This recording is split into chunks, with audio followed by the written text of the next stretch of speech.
ओम श्री गुरुदेवाय नमः। आज्ञा हे मोर प्रिय समस्त सुधीवृंद को कोटि कोटि प्रणाम। गत अध्याय आम सब आलोचना कर आसुले क्षितिबिंश पुराण किसी अंश, रामायण किसी अंश। पुणी प्रश्न आसला आज्ञा सप्त पंचात्मिक बसाण कौन से जिनस स्वयं अच्युत पचार क्या निराकार गुरु को पचार प्रभु तुदेव अनाकार रूपी नोहि आकार शून्य व्यापी सकल भूते तोर वास तुनाथ परम पुरुष। से कहते तुदेव अनाकार रूपी अनाकार सकल घटरे तोर वास अच्छी। प्रभु मते टिके बहुत संशय रोज मनरे मत आउ सब कहते समस्त संशय मोर दूरीकरण कल आवर केतक संदेह मोचन कर प्रभु कह जे मते संशय न रही सप्त पंचात्मिक से सप्त पंचात्मिक बसाण कौन आज्ञा बहुत कम लोक जानी। सुंदर तथ्य आपण मान जदि मन ध्यान दे शुणती बहुत ज्ञान अर्जन हब। केमंते विराजित होई केउ भावरे प्रवर्तई कि नाम विषविदित कि रूपे हुए प्रकृत सप्त पंचात्मिक निर्णय कहीन कर मो संशय। सप्त पंचात्मिक निर्णय मत कहीकि मो मनरु संशय दूर कर। निराकार कौन कहते से माँ लक्ष्मी ठाकुराणी अच्छा विनोदान अच्छा कहते से विषय कहते शुण गो सिंदूर दुईते शुण च्युत दे च्युति शुण विनोदानंदन सप्त पंचात्मिक विधान जे रूपे वही स्थापित जो नाम से विदित। से कहते से सप्त पंचात्मिक जो नाम विदित होगी रही से विषय मुझे तुमको तथ्य देवाई जाऊँगी। से तथ्य आपण मैंने शुणु आपण मैंने मन ध्यान दे जब शुणे किसी ज्ञान भी अर्जन हम। से ज्ञान आप कौन शुणे पृथ्वी आप तेज पवन आकाश घेनी पंच जान। देखो जो पंचभूत को से कहते पृथ्वी आप तेज पवन आकाश ये अटई पंचभूत प्राणी का देह हो स्थित। ये पंचभूत शरीर सर्व भूते तेणु मु आपण मान कही आसी ओंकार श्रीमुख मंडल भूत आत्मार गति भूमि पाताल मर्त्यपुरी गुह्य द्वारे बसती सेठी भूत आत्मा जो पंचभूतर आत्मार सृष्टि से पंचभूत उपर से कहते से प्राण अपान दे समान उद्यान व्यान पंचदान प्राण अपान दे समान से उद्यान व्यान पंचदान ए अटे पंच ही पवन प्राणिक देहे विद्यमान। देखो सबू प्राणिक घटरे मुझे कही आसी से सप्त पंचात्मिक बसाणटा को समस्ते कहले बोली तार सविशेष विवरणी आपण मानक दूसरी जे प्रथम होती अपान पवन व्यान पवन समान पवन प्राण पवन उद्यान पवन से कथा कहते प्राण अपान दे समान उद्यान व्यान पंचदान ये अटे पंच ही पवन प्राणिक देहे विद्यमान। ये पांचरी पवन गोटे पवन आसूँ कि से पांच भाग विभक्त होती जोटा कि आमर पंच सखा को लेकिन खेल करुँच बोली कहती जो पंच सखा को लेकिन से खेल करुँच किए से खेल करुँच जो परम पुरुष से अनाकार ब्रह्म लगी रही अलग रही से लगिकी रही किंतु अलग हो जाऊँगी। से विषय से सुंदर ज्ञान आत्मा से कौन कहते एजे अट एते अट एटे पंच पवन प्राणिक देहे विद्यमान ज्ञान आत्मा दे ध्यान आत्मा तत्व आत्मा दे जीव आत्मा परम आत्मा घेनी पंच आत्मा रे पंच चतुर्थ से कहते गोटे ज्ञान आत्मा गोटे ध्यान आत्मा गोटे तत्व आत्मा भल भल कथा से कहते आज्ञा गोटे जीवात्मा आ गए हूँ परमात्मा। ए पांच रकम आत्मा आम शरीर अच्छे तेणु शरीर समस्त तत्व आपण मानक दे आसूँ जदि शरीर तत्व पिंड ब्रह्मांड एकमत जानते सुज्ञानी पंडित तेणु आपन जदि मन ध्यान दे शुणे स्वगृह बसिकी बहुत ज्ञान अर्जन करेंगे। आउ समस्त मोर विशेष अनुरोध जो मैंने नुआ करके आसुवे मोर चैनल को मोर चैनल सब्सक्राइब करी बेल आइकन को मारे मुझे जहाँ वीडियो लोड करी से आपण घर पहुँच पार से कौन कहते एपंचे पंचमान जान प्राणी देहे संचरण से तो आत्मा आपण शुणिले ज्ञान आत्मा ध्यान आत्मा तत्वात्मा जीवात्मा परमात्मा 5 रकम आत्मा पंच प्राण विषय मुझे आपको कही आसी कौ प्राण कौटी कौन अवस्थान कर मोर ये चैनल देखिपारे स्वयं कल्किनारायण ज्ञानवाणी जो चैनल चलुची से आप सब देखिपारे पंच प्राण विषय सठिक विवरण मुझे सब चक्र बसाण बसई कही से आप देखिपारे 5 मन से कहते आज्ञा 5 मन से कौन कहते जे विमन मन दे अमन सुमन कुमन दे पुण्य रूप नाम बुद्धि विवेक असह्य पंच तत्व देख जे मन विमन मन अमन सुमन कुमन ये 5 मुख्य हूँ मन जे अमन विमन सुमन कुमन मन लिखला वाला तार लिखले अलग किंतु आम ताको बुझापी पड़ो कौ मन आग सब जाऊँच आग हूँ अमन तापर विमन तापर सुमन तापर कुमन तापर जाई मन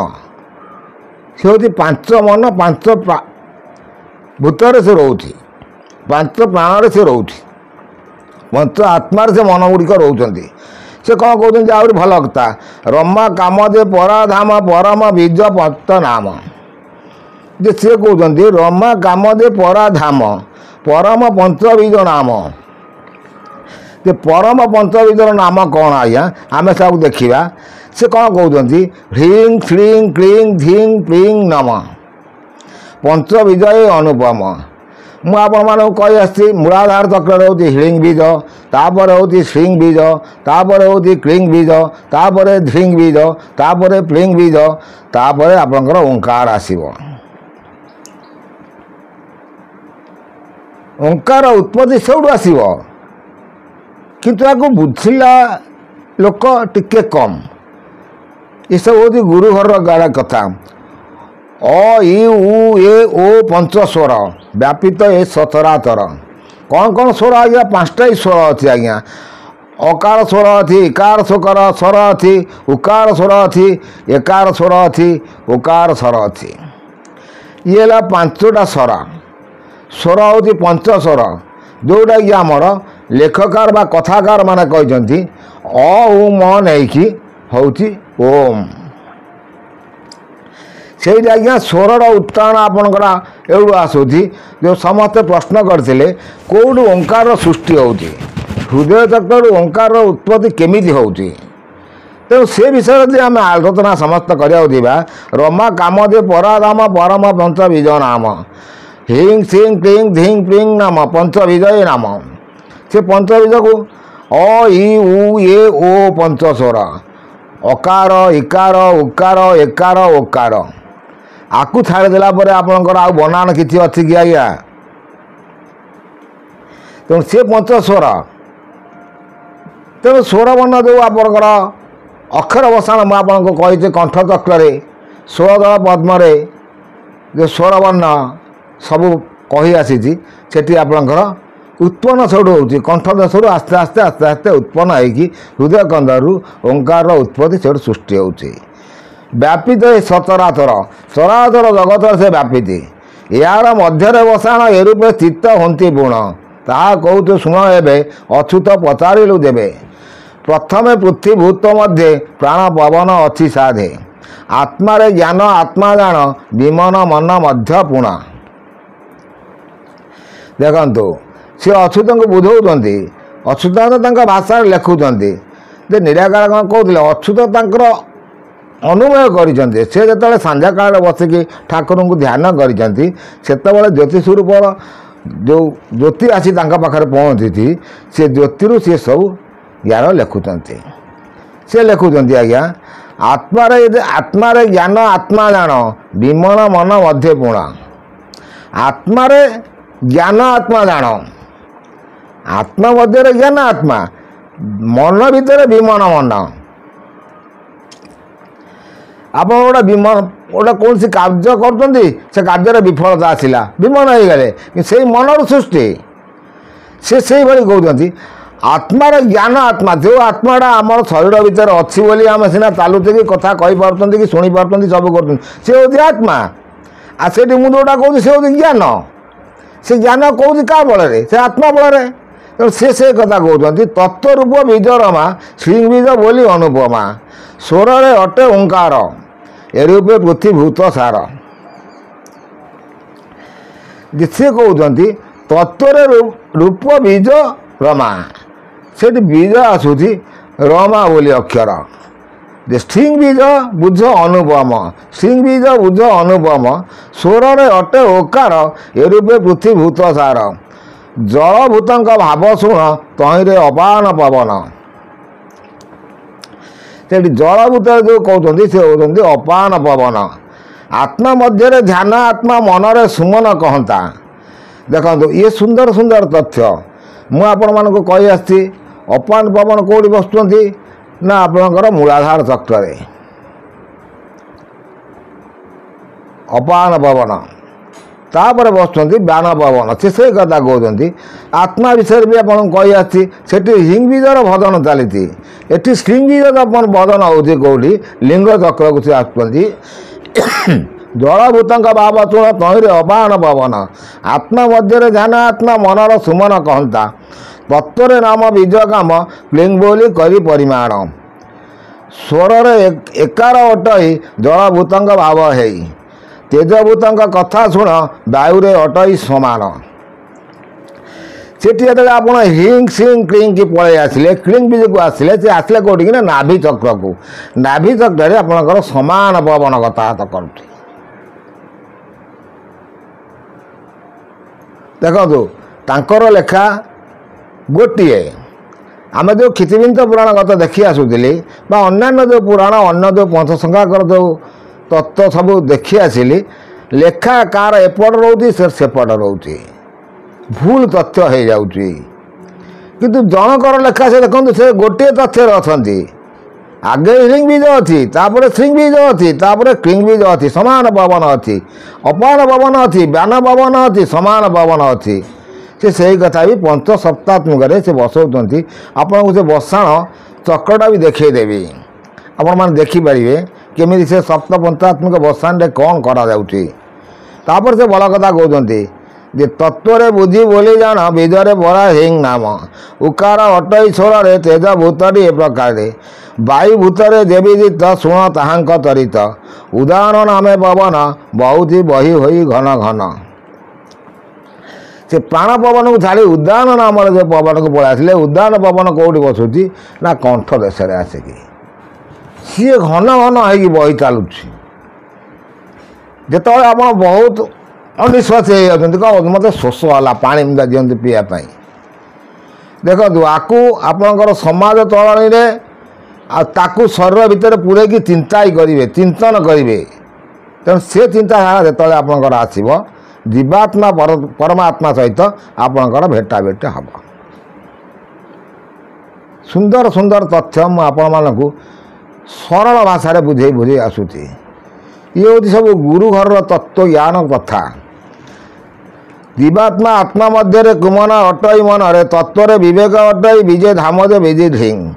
इकार स्वर देखी कहते तत्व विवेक अटई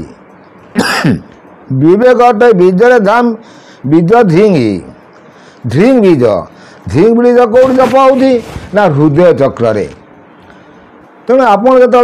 गोटे लोक को गाड़ी देले पुणी बस चिंता कर हृदय भूल कली ना ठीक कली तो से कथा कहते जीवात्मा आत्मा मध्य कुमन अटई मनरे जीवात्मा आत्मा मध्य अच्छी आत्मा से परमात्मा ता भीतर से पशिक रही जीवात्मा से आसुति जाऊँगी सब बड़े अरह जोटा कहते अजपा जपुंट से अजपा हो से अहरह जीवात्मा कर से सब बड़े जीवात्मा करुचे निश्वास प्रश्वास जाऊँगी से कौन जपिकी जाऊँगी आप कहींपारे केतक लेखकार कहते 21,000 केथर से जपुची दैनिक से कौन गणी थे 21,000 गणा हो ना आज्ञा सेमती भूल तथ्य हम କିନ୍ତୁ ପ୍ରକୃତ କଥା ହେଉଛି କ'ଣ, ଇକାର ସ୍ୱର ତହିଁ ପୁଣ ଏରୂପେ ବାୟୁ ଭୂତଗଣ ଆକାଶ ଭୂତଙ୍କ ମଧ୍ୟରେ ବ୍ୟାନ ପବନ ଅଛି ଧୀରେ। ଆତ୍ମାରେ ପରମାତ୍ମା ଜାଣ ଅମନ ମନର ମଧ୍ୟଣ ତତ୍ତ୍ୱରେ ଆଶ୍ରୟ ଅଟଇ ବିଜେ ପରମ ଅଟେ ପ୍ଲିଙ୍ଗ। ପ୍ଲିଙ୍ଗ ବୀଜ ଯେ ପରମ ବୀଜ ସିଏ ଆସୁଛି କେଉଁଠିକି ନା କଣ୍ଠଚକ୍ରକୁ। କଣ୍ଠଚକ୍ରରେ ଶିବ ପରମାତ୍ମା କି ଚିନ୍ତା କରୁଛନ୍ତି। ଏ ସପ୍ତ ପଞ୍ଚାତ୍ମିକ ବିଧି ଯେତିନ ତିନି ପାରେ ଅବଧି ଚିତ୍ତରୁ ହରେ ରୋଗ ଶୋକ ବଡ଼ଇ ସୁଜ୍ଞାନ ବିବେକ। ଇଏ ଯେଉଁ ଚକ୍ର ବିଷୟରେ ଯେଉଁମାନେ ଧ୍ୟାନ ଧାରଣା କରିପାରିବେ ତାର ବୁଦ୍ଧି ବିବେକ ଜ୍ଞାନ ସେ ବଢ଼ି ଚାଲିବ। ଏହା ଯେକର ଅଭ୍ୟାସ ବିପଦ ହୁଏ ତାର ଧ୍ୱଂସ। ଆକୁ ଯିଏ ଦୈନିକ ଅଭ୍ୟାସ କରିବ ସେ ତାର ବିପଦ ହିଁ ଧ୍ୱଂସ ହେବ। ଯେତେ ବିପଦ ଆସୁ ଏହାକୁ ଯେତିନ୍ତି ପାରଇ ତାର ସଂସାର ଭୟ ନାହିଁ। ଦୁଃଖ ସକଟ ବନ୍ଧନ ଅବଶ୍ୟ ହୋଇବ ଛେଦନ। ପରମାତ୍ମା ପଞ୍ଚପବନ ଯେତିନ୍ତେ ତାର ଜନ୍ମ ଧନ୍ୟ। ଯେ ପରମାତ୍ମା ପଞ୍ଚପବନ, ଏ ପଞ୍ଚପବନକୁ ଯିଏ ଚିନ୍ତା କରେ, ମୁଁ ଆପଣମାନଙ୍କୁ କହୁଛି, ଆପଣମାନେ ଗୋଟେ ଭଲ କଥା ମନେ ରଖନ୍ତୁ। ଆପଣ ଦୈନିକ ଶୋଇଲା ବେଳେ ପଞ୍ଚବୀଜ ମନ୍ତ୍ରକୁ ଚିନ୍ତା କରିକି ଥରେ ମାତ୍ର ଗାୟତ୍ରୀ ପଢ଼ିକି ଶୋଇଯାଆନ୍ତୁ। ଯେତେ ଦୁଃସ୍ୱପ୍ନ ଦେଖୁଥିବେ କିଛି ଆଉ ଦୁଃସ୍ୱପ୍ନ ଦେଖିବେନି। ଆଉ ଇଏ ହେଉଛି ନିଶ୍ଚିତ। ଆଉ ରାତିରେ ଆପଣ ଶାନ୍ତିରେ ଶୋଇବେ। ଆଉ ଆପଣ ଠିକ୍ ବ୍ରହ୍ମ ମୁହୂର୍ତ୍ତରେ ଆପଣ ନିଦ ହିଁ ଭାଙ୍ଗିଯିବ। କୌଣସି ଅସୁବିଧା ବାଧା ବିଘ୍ନ ଆସିବ ନାହିଁ ଆପଣଙ୍କ ଜୀବନରେ। ଦୈନିକ ଆପଣ ଯଦି ପୂଜା ଘରେ ବସିକି ପଞ୍ଚବୀଜ ମନ୍ତ୍ର ଜପ କରନ୍ତି ଭଲ କଥା। ଯଦି ନହେଲେ ବି ସବୁ କାମ ସାରିଲା ପରେ ଆପଣ ବିଛଣାକୁ ଯାଇ ଶୋଇବେ। ଶୋଇଲା ବେଳେ ମୁଣ୍ଡିଆଟି ମାରିଦେଇକି ଠାକୁରଙ୍କୁ ଡାକିକି ପଞ୍ଚବୀଜଟା ଚିନ୍ତା କରିକି ଶୋଇବେ। ଆଉ ଥରେ ମାତ୍ର ତ୍ରିପଦା ଗାୟତ୍ରୀ ପଢ଼ନ୍ତୁ ନିଶ୍ଚିତ। ଶୋଇଲା ବେଳେ ବହୁତ ପୁଣ୍ୟ ଅର୍ଜନ ହେବ। ଆଉ ବହୁତ ଚମତ୍କାରିତା ଆପଣ ଦେଖିପାରିବେ। ସେ ଆଉ କହୁଛନ୍ତି ପରମାତ୍ମା ପଞ୍ଚପବନ ଯେତିନ୍ତେ ତୀରେ ତାର ଧନ୍ୟ ଧନ୍ମା। ସପ୍ତକୂଳକୁ ବିସ୍ତାରଣ ସୁଖେ ବସିବ ବୈକୁଣ୍ଠେଣ। କହିଲେ ପ୍ରଭୁ ନିରାକାର ସପ୍ତ ପଞ୍ଚାତ୍ମିକ ବ୍ୟବହାର। ଏହା ଅଟେ ଅଚ୍ୟୁତ ଚିନ୍ତ ଏହା ଅପ୍ରତ୍ୟ ପ୍ରାପ୍ତ ଚହୁବା। ଯେ ତୁମେ ଅଚ୍ୟୁତଙ୍କୁ ସେ କହୁଛନ୍ତି ତୁ ଏକଥା ସବୁବେଳେ ଚିନ୍ତା କର, ଚଉବାହା ତୋ ପାଖରେ ରହିଛନ୍ତି। ଆମେ ଜଗନ୍ନାଥଙ୍କୁ ପୂଜା କରୁ ବା କୃଷ୍ଣଙ୍କୁ ପୂଜା କରୁ ବା ରାମଙ୍କୁ ପୂଜା କରୁ, ଯାହାଙ୍କୁ ପୂଜା କରୁ, ଆମର ହିନ୍ଦୁ ଶାସ୍ତ୍ର ଉପରେ ସନାତନ ଧର୍ମ ହିସାବରେ ପ୍ରଥମ ଯେଉଁ ବୀଜମନ୍ତ୍ର ସବୁ କହିଯାଇଛନ୍ତି ସେ ବୀଜମନ୍ତ୍ରକୁ ଆପଣ ଯଦି ରାତିରେ ଶୋଇଲା ବେଳେ ଚିନ୍ତା କରିକି ଶୋଇବେ ତାହେଲେ ବହୁତ ପୁଣ୍ୟ ଅର୍ଜନ ହେବା ସାଙ୍ଗେ ସାଙ୍ଗେ ଆପଣଙ୍କ ଦୁଃଖ ବି ଦୂର ହେବ। ଏସବୁ ବହୁତ ଜିନିଷ ଆଜ୍ଞା ମୁଁ ଆପଣମାନଙ୍କୁ ମୋର ଏଇ ତଥ୍ୟ କହୁଛି। ଏ ବିନା ଅନ୍ୟ ଗତି ନାହିଁ, ଏଥିରେ ଚତୁର୍ଭୁଜ ଫଳ ମିଳାଇ।